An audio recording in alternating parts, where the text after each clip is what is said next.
Well, hello everybody. I guess we're going to see shortly what is it that Joe Biden's going to do. I got the camera turned sideways, so we'll see how that goes. I don't usually do that, but wait for people to log on and we'll talk about it. I see the screen is there. That's better. I don't know why the phone does that sometimes, but it does. See, people are coming on.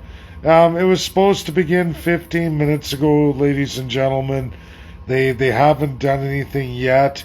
So, as you all know, Russia announced the free republics. They go with the legal path to independence for Donetsk and Luhansk, the two sub-regions of Donbass, eastern Ukraine, that I can tell you all is clearly what Russia has and always had wanted to do.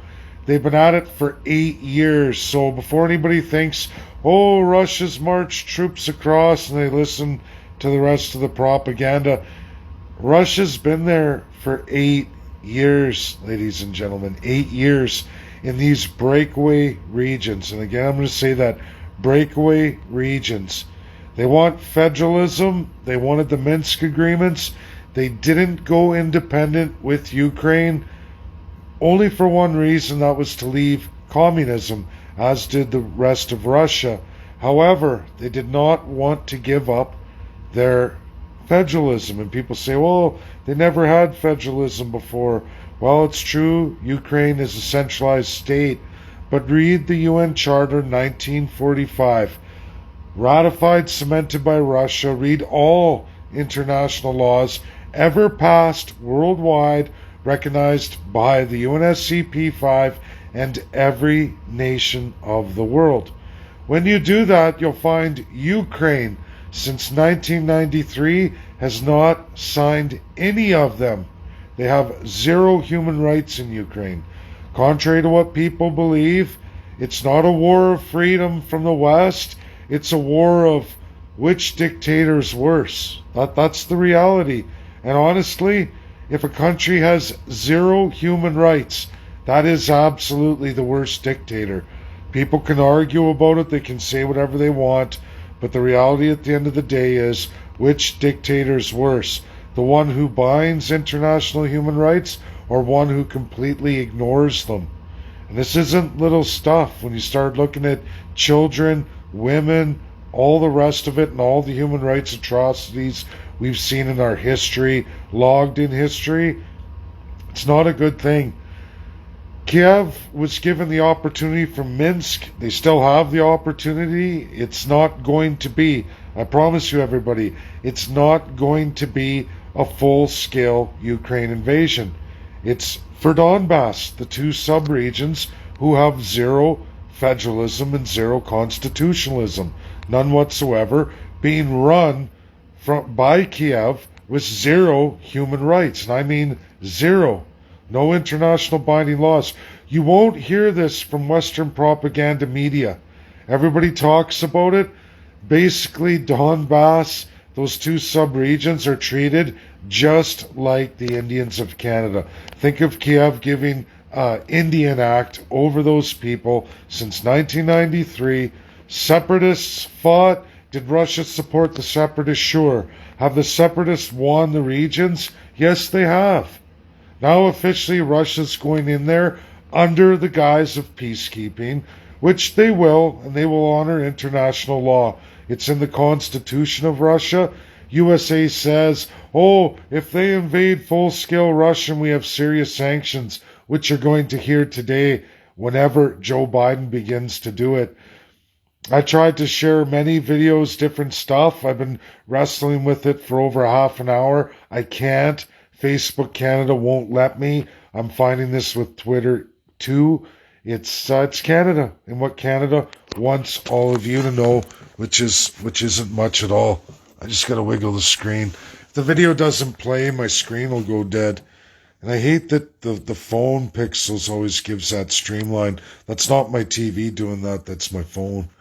My screen's pretty bright and nice. Sometimes it cuts out, but all we can do now is wait for Joe Biden, who's already now 25 minutes late on his address. So obviously, they're going through experts right now who are warning Joe Biden, don't fall into this, don't do that, do this, don't do that, and also crafting the speech to try and make it stick.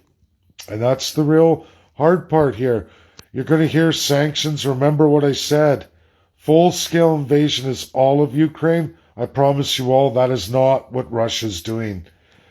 It's been an 8-year battle in Donbass, those two sub-regions, who the separatists have taken. They've taken over the government. The government of Ukraine hasn't had control of those two sub-regions for quite some time.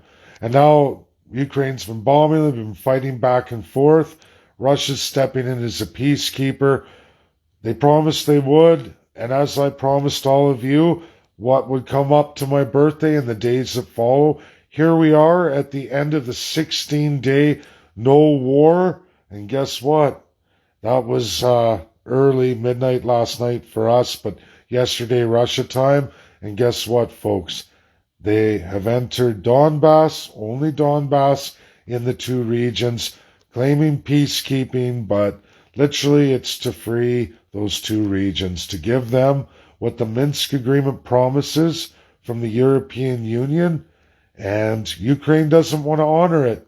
The West isn't telling you the truth, both Justin Trudeau and Joe Biden, and not pretty much all the American military is not telling you the truth. I mean, it's not their job. They're not political analysts. They're military analysts, but they ignore some fundamental truths.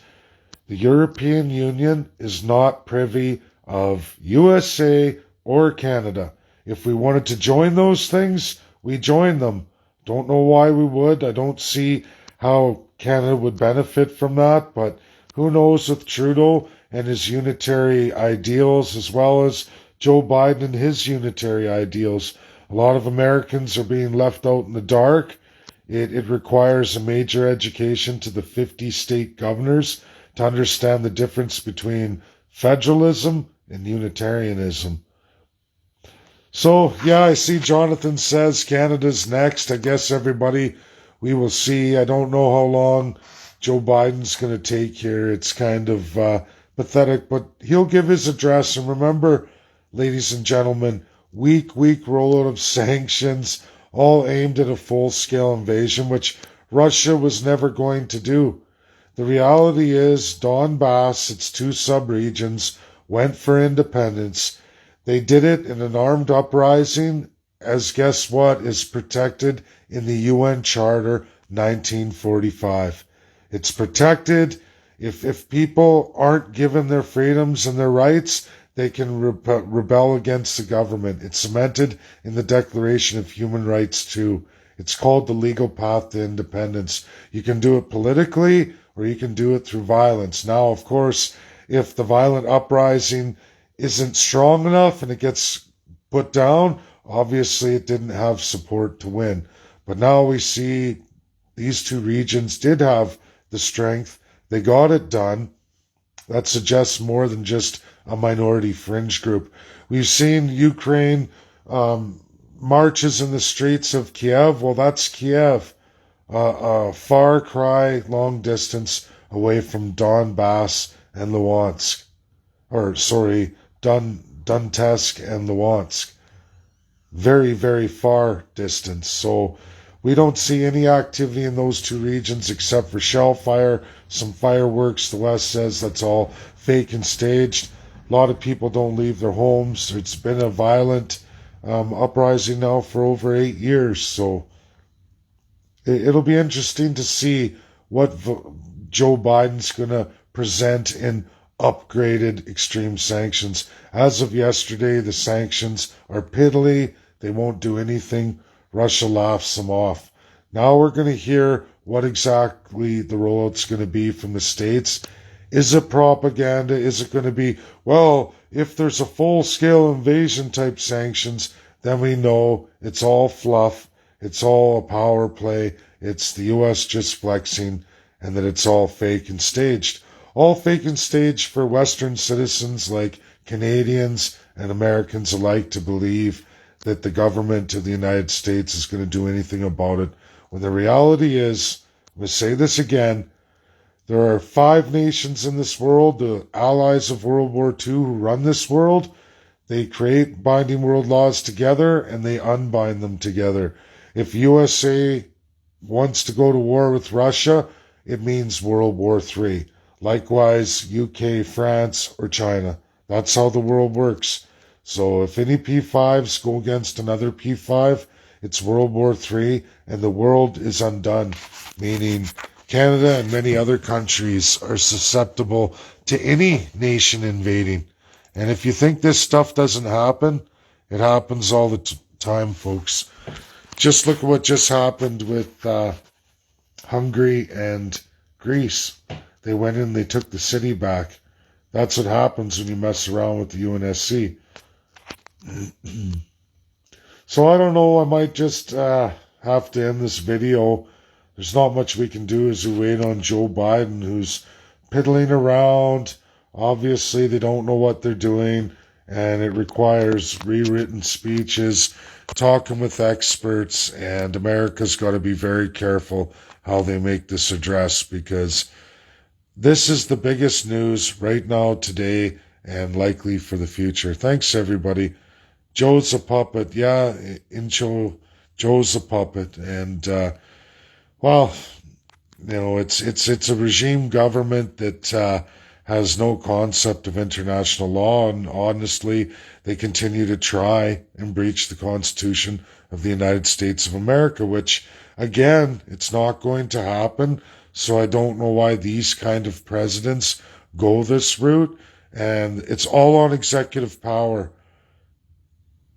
Jonathan says he's getting carried in it right now. LOL, give him a minute. He's getting old. Yeah, I know. It's, we laugh, but honestly, everybody, it's serious world business, and I get tired of the horseshit propaganda.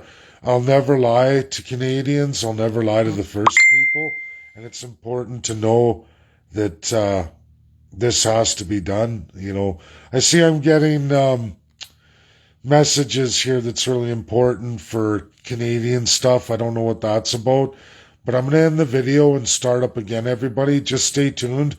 As soon as Joe goes live, I'll be going live. Okay, everybody? Bye now.